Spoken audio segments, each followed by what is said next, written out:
Hello everyone, my name is El Parnaso and in today's video I'm gonna show you a yummy match against pure Mitsurugi. So don't forget to leave a like, subscribe and share the channel with your people so we can grow. Also remember that I will still be updating the best yummy Fiensmith masterclass with the information that I used to win the national championship and almost go to Worlds, making top 8 at the Continental Championship.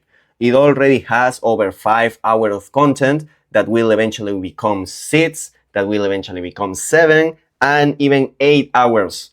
All just for $20. So give it a shot and let's begin. So I'm pretty sure I'm winning the dice roll here. Oh no, I'm losing the dice roll. So let us see. Okay, so this hand is, it is what it is, right? Sometimes it's going to be like that, but I'm just thinking that maybe the Fuwa is going to give me like at least one draw, which means that I will see 2 new cards. So as long as maybe those are like one very good hand trap and one good starter, maybe I will be fine because I still have the talents and the Call by the Grave, right? So here my opponent is deciding to start with the Aramasa. Here I decided to go with the Purge immediately. There are a few reasons for that. Because because right now I'm more expecting that whenever you face a Mitsurugi, it should be a pure Mitsurugi, especially if it's not going over 50 or even 60 cards, to think that it's some kind of weird slop. One thing that you really don't want to do is allow them to have different names. Thanks to being pure, they already can have in their hand the Mitsurugi ritual, because in the pure version they play 3 copies, or they can make some weird shenanigans having the Mitsurugi mirror, etc. So that is why I decided to use First the Purge, because that's something that usually happened to me whenever I face the pure Mitsurugis, right? So not allow them to have the names is something that I will advise. So here, for example, he's going just for the prayers. He's deciding not to make any cost, because why would he do that? Like, there's no sense in tributing the Aramasa here, right? Also, because he didn't respect Droll and Lockbird, because he obviously, he could have made this play in the draw phase. I was just thinking that maybe he doesn't have that many ways to play, because this kind of don't make sense, right? Why would you save these Mitsurugi prayers if not in the draw phase, just so you to disrespect Droll that much, right? So that is also a reasoning that I had here. If they had the prayers, they would have used it in the draw phase, but it is what it is. Now he's going for the Habakiri. I'm changing the Fuwa, and I'm trying to see what I'm going to get. So as you can see, I'm getting a Capsirami, right? The problem here will be that he will do basically everything, and now the talents will expose my only good starter, and then at that point, whatever I'm going to draw after is not going to be that useful. So I'm deciding to concede, because in a real match, information is also important. So I didn't want to expose myself and let my opponent know that I'm playing Yami Fiensmith, so he can use the side deck the best as he can against my deck, right? So I just decided to concede. Don't get tilted whenever you play single one. Yu-Gi-Oh! Is a match, the best 2 of 3. So, just concentrate. Now here I have a very strong hand. And he kind of has one strong too. So I decided to go with the...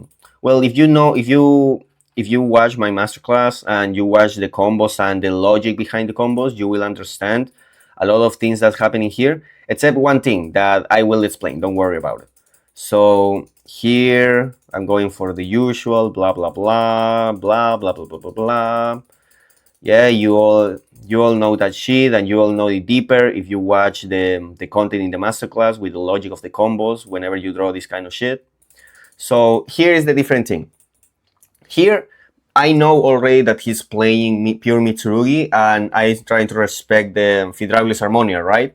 However, the Mitsurugis are all dark monsters, so it's very obvious to assume that he's also going to play Dominus Spark, and more importantly, Dominus Impulse. So if I go here for the sequence, I am exposing myself to both of them. On summon, he can just spark my ass. or in the effect of sequence to make fusion summon, they can impulse my ass too, right? And you can think, oh, I have my jammies and I can still play the game, right? But in both of those scenarios, if I go for the sequence, I am losing the only way that I have to make the Caesar. And obviously, against pure Mitsurugi, high Caesar is a very strong interruption, right? So my logic here is I am going, and what I'm trying to do here is I am going to risk, and it's my shot of making the combo of Caesar being untargetable, because you need to make the sequence to make that combo, as you may watch here. However, if I, in order to this specific matchup, to not expose myself to the shot of them having either impulse or spark, now that I know it's pure Mitsurugi, well, I decided here to go instead for track, the effect of the track, because here, if he decides to impulse, I can just go for the sequence and I'm fine. And he can spark me here, and if he does, I am losing just one monster, and then I can just try to do more shit, right? So that was my logic right here. I think it was very important, because as you can see, he actually had the impulse, so I would have lost my high Caesar, right? So I decided to do that, to risk the Caesar being untargetable, to that plays around Fallen and the Virtus, to go against the shot of my opponent already having impulse or spark, because it's specifically a Mitsurugi, a pure Mitsurugi. So here I go for the high Caesar, and everything else is just something that, and the logic behind it is something that you saw in the masterclass, right? So here, blah blah blah, I'm doing my shit, blah blah blah blah blah, yeah, blah blah blah. What a beautiful deck, man. I really love Yami Fiensme. This is just such a good deck. So here I'm going for the template that, again, you can watch here, the logic behind it and blah blah blah, jamming about the Embor template. And here my opponent is drawing Paul of Slot. So thankfully for me, I'm playing around Super Poly with this template, as you already saw in my explanations. So he can use that Super Poly unless he wanna make like the Garuda, the Mood Dragon with those two fuckers, right? Like, what the fuck would be? So here he's drawing a shit ton of cards, and I'm kind of chilling, because basically he's exposing himself to my Droneland Lockbear. Like, yeah, he's going to make a beautiful mulligan in his hand, but what that mulligan is going to do at the end of the day? Like, not that much, right? So here is just doing what he does, and now he has a very cool hand, I'm not gonna lie, but that hand against the draw is not doing too much, right? Especially when I have this Caesar right here that will protect me from the ritual, and to the point that he needs to use the only ritual that he had in order to make this Mitsurugi ritual work, by special summoning this guy right here.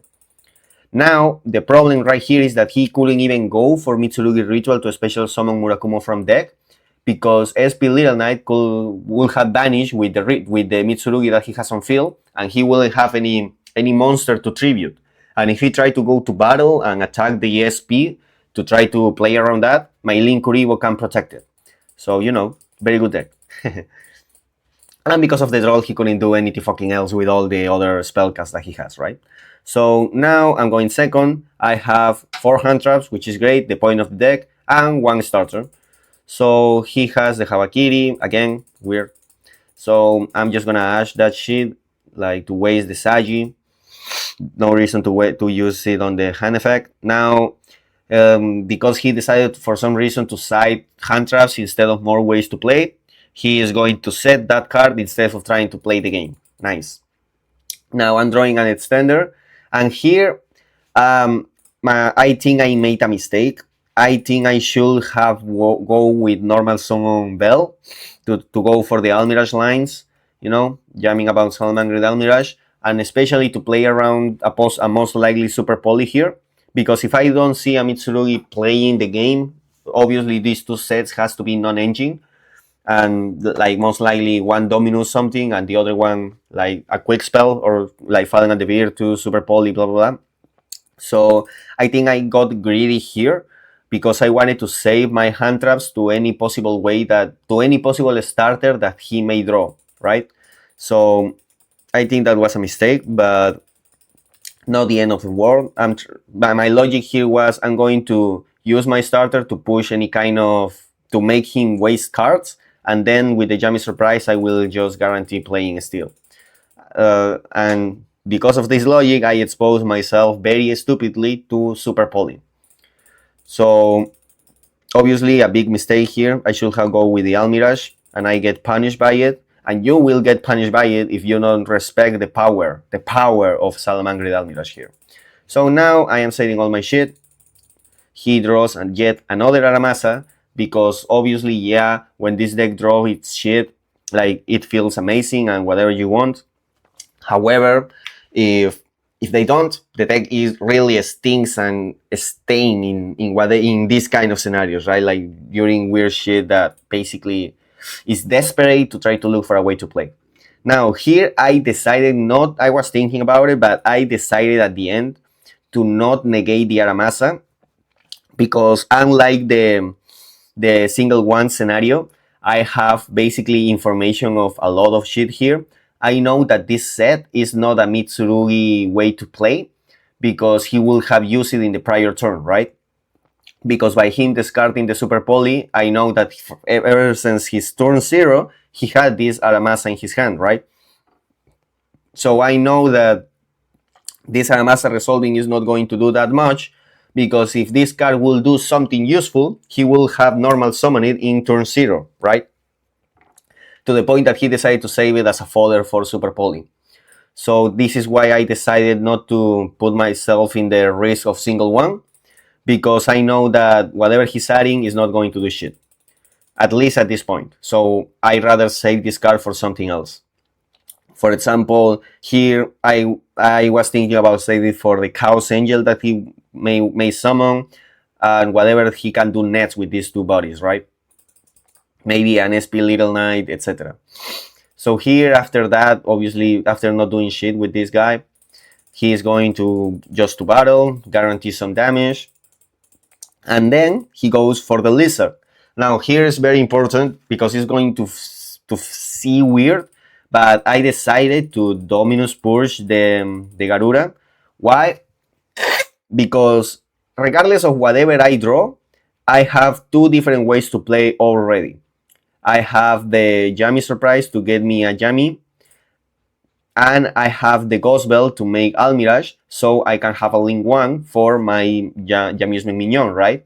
Let's say that they go and Dominus Impulse the Mignon or whatever, then the Surprise can get me a name, and then with those two I can go with Camellia, and because I use the Purge from the field instead of from my hand, I still can use the effect of Dark Monsters, right? Which is the main reason why I decided to set the Purge, because I really need that possibility, because I don't know what I'm going to draw, right? So it's better to be playing safe, to guarantee that you have at least two ways to play in my turn.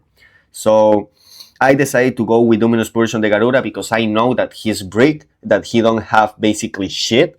So I really didn't want to give him any kind of draw, because a Mitsurugi Prayers, a Mitsurugi Ritual, or a Mitsurugi Mirror can fuck me over just like that, because he already have 3 different ritual names to be very strong combinations with those cards. So quite risky at this point. That is why in Resolution I also decide to use the Impermanence on the Lizard, because Lizard is a cost to banish, and if I wait for him to use the effect and I risk that he decides to banish the Lizard, the Lizard instead of something in the graveyard. Wait.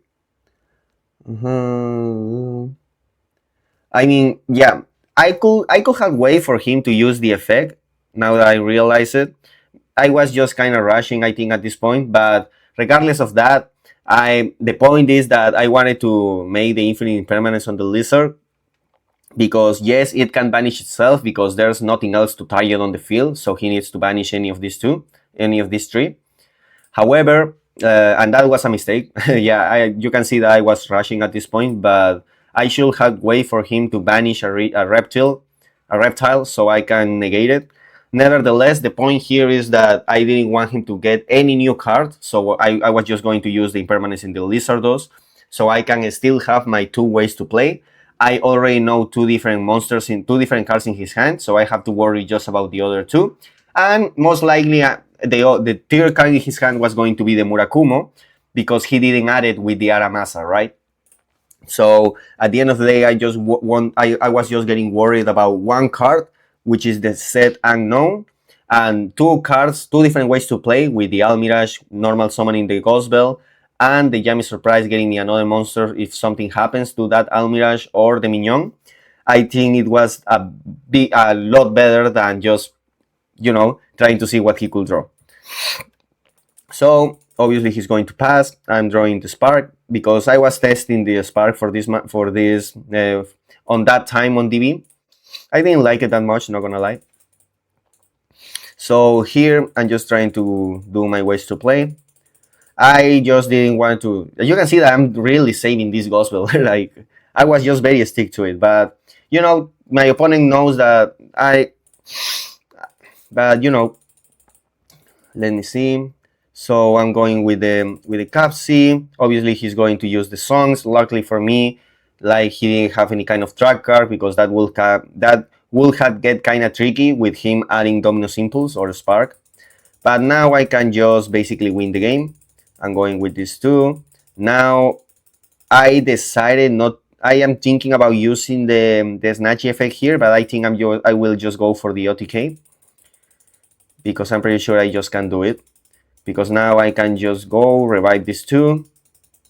Normal summoning the bell to have the extra monster now, because by me not normal summoning the card is making him wonder what I have actually on my hand. He already knew that I had a set card, so I'd rather expose first that than wasting anything else. Because you can see, for example, that I didn't need to expose the Almirage still, and saving the Almirage in the extra deck is important for whatever may happen.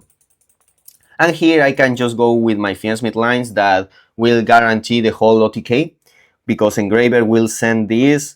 I can just go with the sequence after, have two monsters, use the Lacrima, revive the Engraver, attack with everything, and then he will have I think he will have 1200 or less, and then I can just send them to the graveyard, make the Lacrima fusion effect, and get rid of the rest of the life points, right?